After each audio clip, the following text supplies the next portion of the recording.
Hello and welcome to day 23 of the Bible Made Easy for Kids reading by Dave Strehler.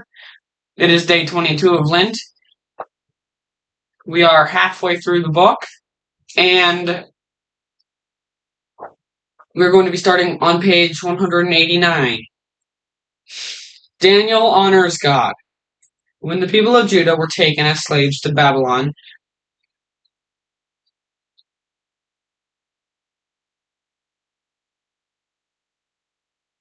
Nebuchadnezzar had the most handsome, well-educated young men of Israel brought to him. Nebuchadnezzar.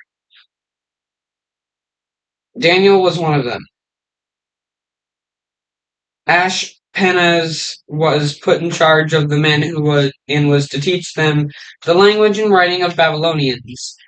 The men were to be given only the best food, the same food that was served to the king.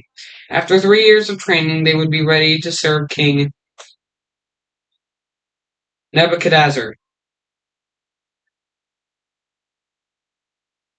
Daniel and his 3 friends from Judah decided not to eat the royal food nor drink the king's wine, and they spoke to Ashpenaz.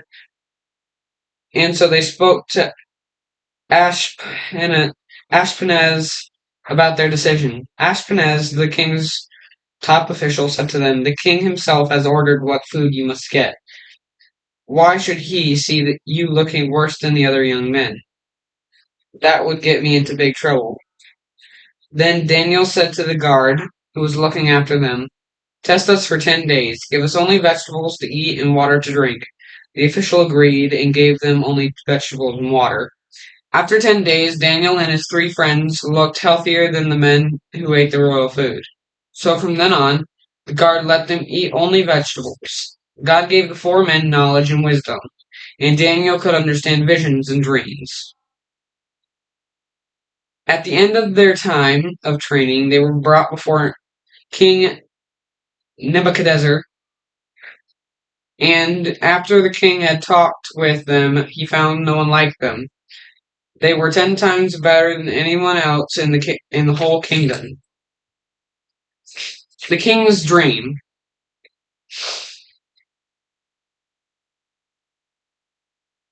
One day, Arioch, a commander of King Nebuchadnezzar's, was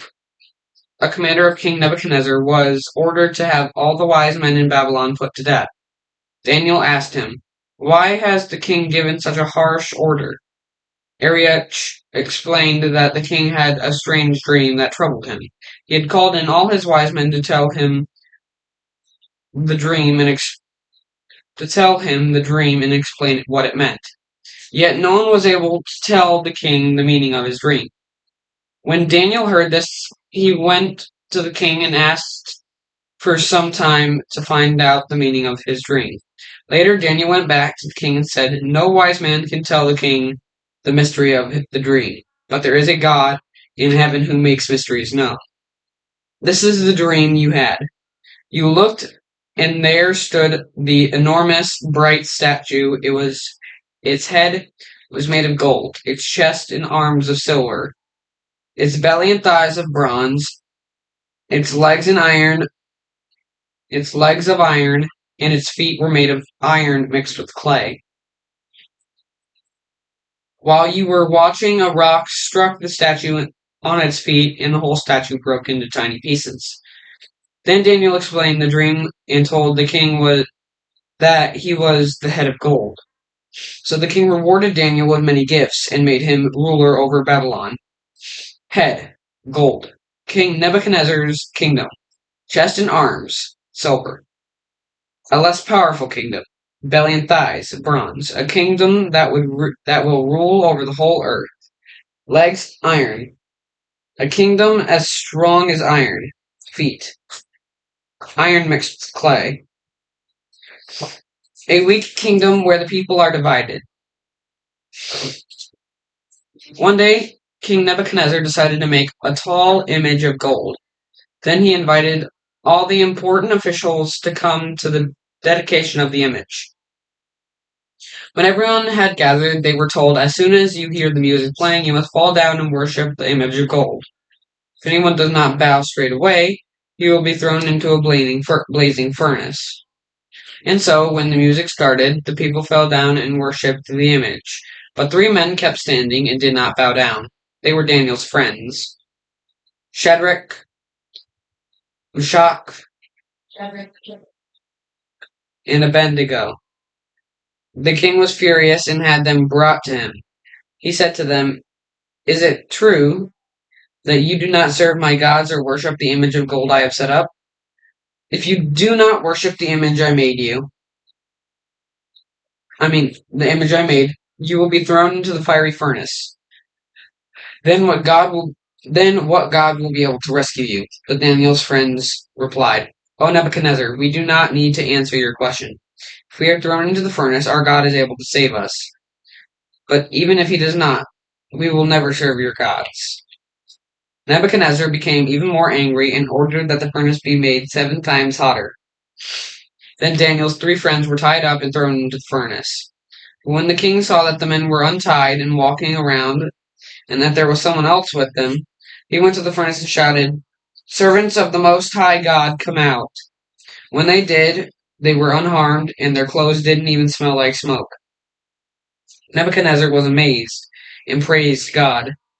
Then he promoted Daniel's 3 friends. The pride of 2 kings.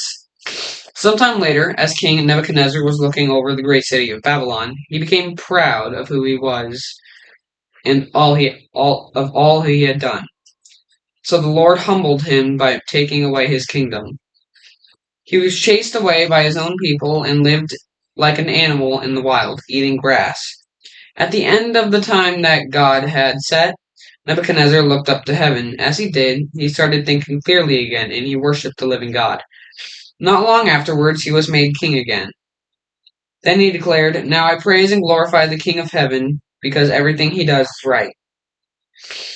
After this, a descendant of Nebuchadnezzar called Belshazzar became king of Babylon. He decided to give a great feast and invited 1,000 of his nobles.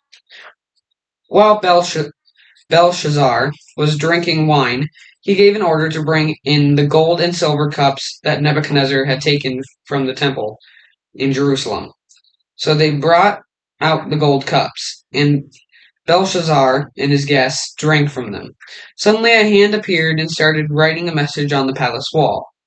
The king watched the hand as it wrote, and his face turned pale. He was so frightened that his knees knocked together and his legs gave way. He quickly called all the wise men to tell him what the message meant, but no one could read it.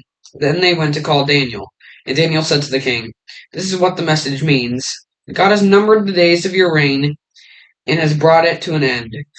That very night, Belshazzar, the king of Babylon, was killed, and his kingdom was taken over by Darius, the king of Media. Daniel is faithful. King Darius decided to put 120 governors in charge of Babylon, and he put there 3 officials in charge of the 120 men. Daniel was one of the 3 and soon proved to be the best and most capable of all. Because of Daniel's special abilities, the king planned to put him in charge of the whole kingdom. But when the others found out about this, they became jealous and tried to find fault with Daniel. However, the officials and the governors could not find a single thing that Daniel did wrong or half-heartedly. They said to each other, "We will never find fault with Daniel unless it has to do with the law of his God." So they thought up a plan and went to see King Darius. "King Darius, live forever," they said. "All the officials have agreed that the king should make a law that, for the next 30 days, anyone who prays to God or man except you, O king, will be thrown into the den of lions. And now, O king, sign this law." King Darius thought it a good plan, and once he signed it, it became a strict law that could not be changed. When Daniel found out about the law, he went home to his upstairs room and knelt down. With the windows open towards Jerusalem, Daniel prayed and gave thanks to God 3 times a day, as he had always done. The officials who were watching Daniel's house saw him praying, so they went straight to the king and reminded him about this law. Did you not sign a law that says if anyone prays to any god or man except you, O king, he would be thrown into the den of lions? Daniel in the lion's den. Yes, the king replied. That is the official law of the Medes and Persians, which cannot be changed. Then they told the king, Daniel, who is one of your captives from Judah, is ignoring your law. He still prays to his God 3 times a day. When the king heard this, he was very upset, and he tried to think of a way to save Daniel. But the officials reminded him of the law he had signed that could not be changed. So King Darius had to give the order for Daniel to be thrown into the den of lions. The king said to Daniel, May the God whom you serve faithfully rescue you. A big stone was placed over the opening of the den, and the king put a seal on the stone so that no one could rescue Daniel. Then the king went back to his palace and did not eat anything. That night the king could not sleep. Very early the next morning the king got up and hurried to the lion's den. As he heard near the den, he called out, Daniel, servant of the living God, has your God, whom you serve so faithfully, been able to rescue you from the lions? Daniel answered, O king, live forever. My God sent his angels and shut the mouths of the lions. They have not hurt me because I am innocent in his eyes. And also, I have never wronged you, O king. The king was overjoyed and ordered that Daniel be lifted out of the den. When he came out, not a scratch was found on him, because he trusted in God. Then the king gave orders to arrest the man who had accused Daniel and who had thrown him into the lion's den. And before they reached the bottom of the den, the lions leaped on them and crushed their bones. Then King Darius wrote this message to the people of every nation. Peace and prosperity to you. I decree that everyone throughout my kingdom must fear the God of Daniel, for he is the living and eternal God. His kingdom will never be destroyed, and his rule will never end. He rescues and saves his people. He performs signs and wonders in the heavens and on earth. He has rescued Daniel from the power of the lions. The people returned to Judah. In that year, Cyrus became king of Persia. The Lord moved his heart to encourage the Israelites to go back to their land. They had been taken captive by King Nebuchadnezzar's servant for 70 years. They had been taken captive by King Nebuchadnezzar 70 years before. He brought out all the bowls and dishes that had been taken from the temple in Jerusalem so that they could be returned. Here's a list of the articles from the temple. 30 gold dishes, 1,000 silver dishes, 29 silver pans, 30 gold bowls, 410 matching silver bowls, and 1,000 other articles. Then everyone from the tribe of Judah and Benjamin who wanted to go back to their home country of Judah prepared for the long journey. When they got to Jerusalem, some of the heads of the families decided to give gifts and offerings to rebuild the temple, which had been torn down. Once the people had settled in their towns, they came together in Jerusalem. They built an altar and sacrificed burnt offerings to the Lord, and also celebrated the Feast of Tabernacles. Then Ezra the priest read the book of the law to all those gathered there. He stood on a high platform and read from early morning to midday. All the people lifted their hands in worships and bowed down with their faces to the ground.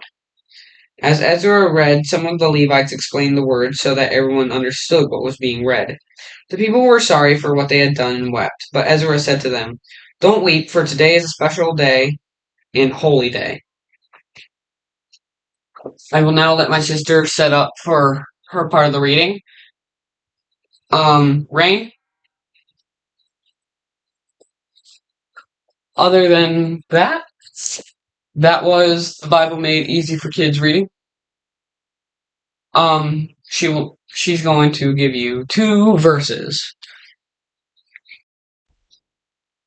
Today's Bible verse is the Lord is good, a refuge in times of trouble.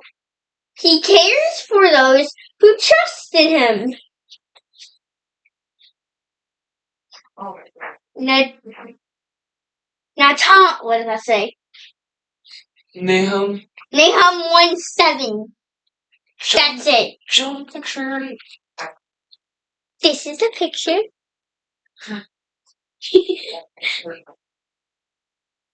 The verse goes really well with Daniel and Daniel's friends.